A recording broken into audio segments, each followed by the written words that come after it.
demam tinggi tidak usah diobatin?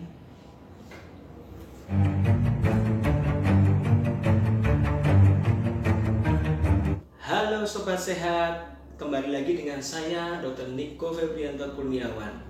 Welcome to my channel. Kali ini kita akan membahas terkait dengan judul yang kita tuliskan, benarkah demam tinggi tidak usah diobatin?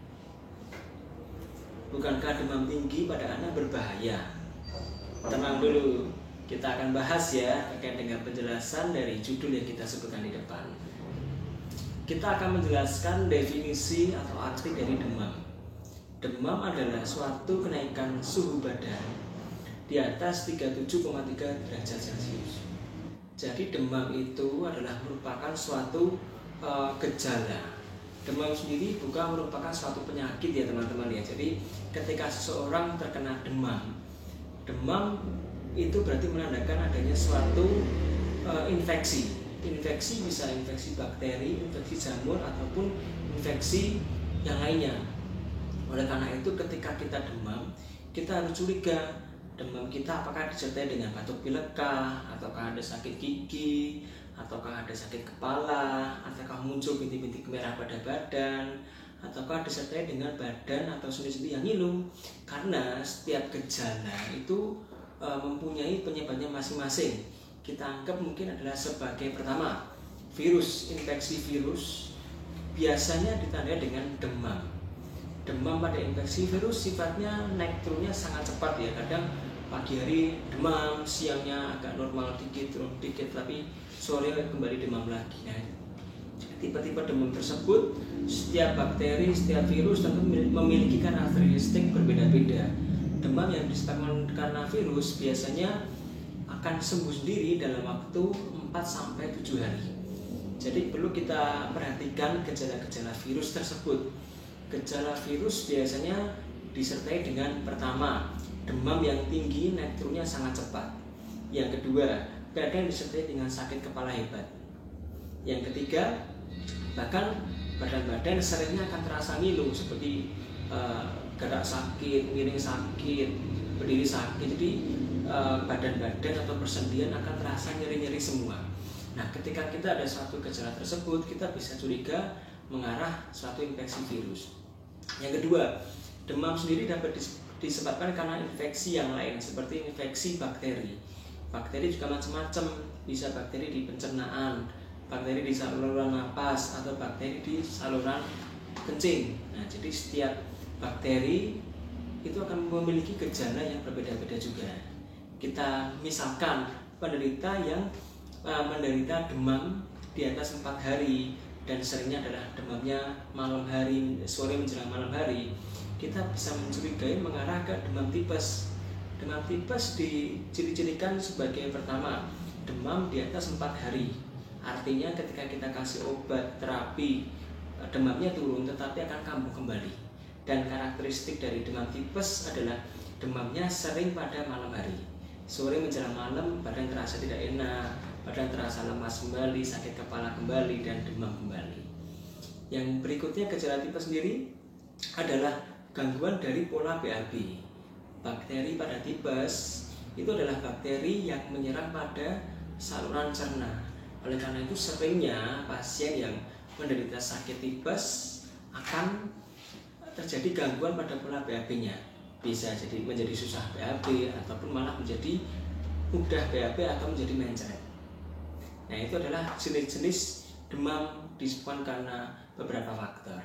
Yang kita infokan bahwa demam itu bukan suatu diagnosis ya, tetapi melainkan suatu gejala.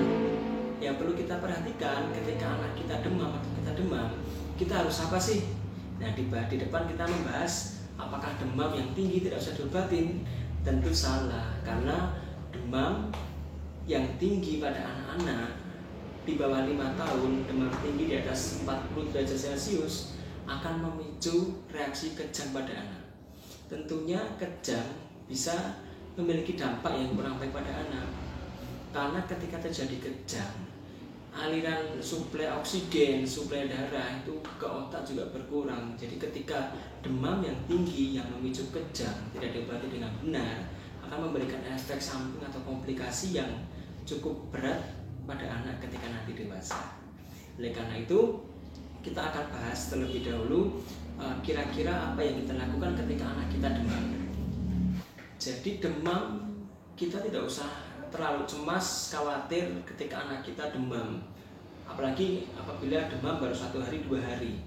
Sebaiknya kita perlu waspada ketika demam lebih dari 3 hari atau 4 hari. Oleh karena itu setiap ada suatu gejala, udah kita kasih obat selama 2 hari 3 hari tidak membaik, sebaiknya kita harus konsultasikan kepada dokter kita. Karena dokter akan memberikan pemeriksaan atau memberikan obat yang tepat sesuai dengan perkiraan diagnosis ataupun penyebab dari demam tersebut.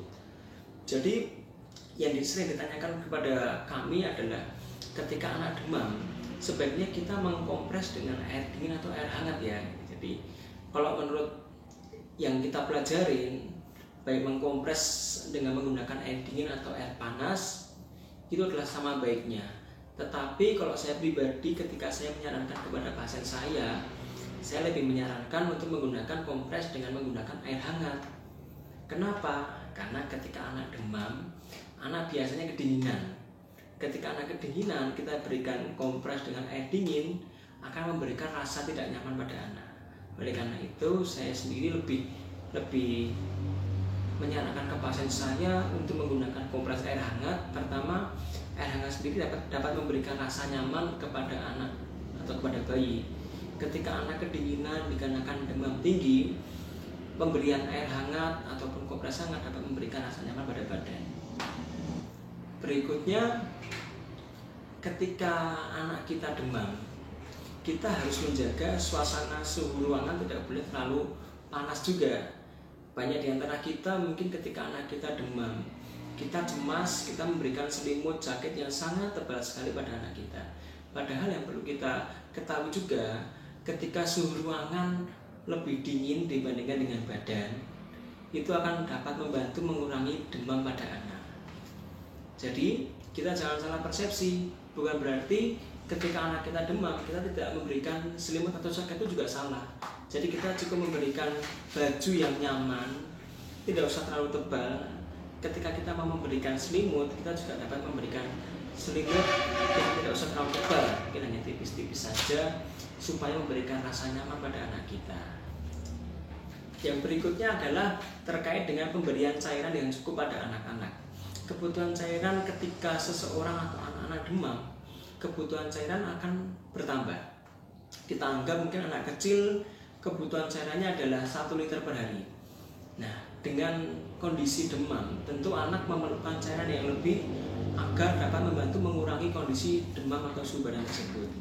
Jadi, jangan sampai ketika kita sudah memantau suhu ruangan tidak terlalu panas, yang kedua, kita sudah memberikan obat yang baik, kita tidak memperhatikan kebutuhan cairan anak. Jadi, suhu atau badan anak juga akan cenderung panas karena kita melewatkan kebutuhan cairan tersebut. Oleh karena itu, untuk mengetahui kebutuhan cairan anak kurang atau tidak, kita dapat pantau dengan produksi pipis atau urin pada anak.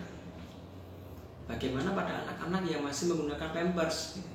Ya kita bisa pantau dari biasanya penggantian Pampers mungkin dilakukan setiap 2 jam sekali atau 3 jam sekali, sudah penuh Pampersnya. Ketika anak demam, kok baru 5 jam sekali, 6 jam sekali baru Pampers terasa penuh. Ini kita perlu curiga bahwa anak kita kekurangan cairan.